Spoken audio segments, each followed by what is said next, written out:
hadda taagan ilaahay inay baryaan u yimid horta waxaan leeyahay kulligeen ilaahay ducada ha naga aqbalo siduu sheekhu noo sheegay waxa ugu muhiimsan oo aan maanta samayn karno waxay tahay inaan ilaahay barino waxaan rabaa inaan idiin sheego sida keliya oon dhibka uga bixi karno waxay tahay inaan aqbalno xaqiiqda dhibka annaga isu keenno mas-uuliyadda ugu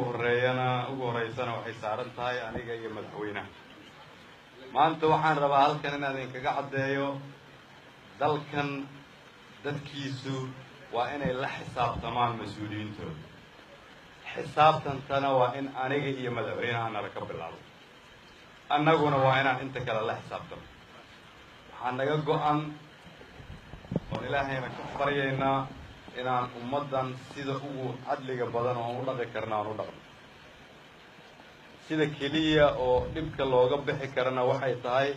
inaan aqbalno khaladaadkii aan soo samayno marka aan aqbalnana aan ka heshiino sidii aan uga bixi lahayn waktigii xoolaha waddanka la dhacaaya way dhammaatay waktigii la isku xadgudbaayo way dhammaatay waktigii albaabada laydinka xiran jira way dhammaatay waktigii waxaa la soo gaaray cadaaladda iyo isla xisaabtanka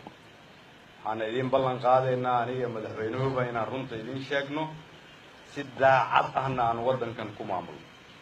maalin iyo laba laguma xallin kara dhibaatada waddankan laakiin waxaan shacabka soomaaliyeed ugu bishaaraynayaa in bilaaw cusub uu bilowday waxaan idiin ballan qaadayaa marka aad qorraxda fadhiisataan inaan idinla fadhiisano marka aad faraxdaan inaan idinla faraxno markaad murugootaan inaan idinla murugoonno wax walba oo aad noo sheegtaan oo dalkana u baahan yahana inaan idin dhegaysano albaabadana aan idiin furno qalbiga adkaysta ilaahay dhibka wuu naga saari doonaa haddii ilaahay yidhaahdo ilaahay qalbigeenna ha isu soo dhoweeyo ilaahay dhibka ha naga saaro ilaahay iimaankeenna ha sugo ilaahay cadaaladda hana waafajiyo ilaahay dhibkan ummaddan dhibaateeyey sanadaad badan ilaahayow waan soo jeesanay noo soo jeeso ilaahow waan soo jeesanay noo soo jeeso ilaahow rabbiyow xaqa nagu dug ilaahow rabbiyow isku soo no dhoweey ilaahow rabbiyow qabyaaladana baabiisa naga qabo ilaahow rabbiyow adduunyadan aan wax ka raadinayno noogu bedel inaan annagu qalbigeenna iyo annagu wax iska raadino ilaahow shacabka soomaaliyeed isku soo dhoweey ilaahow sharafteenna noo soo celi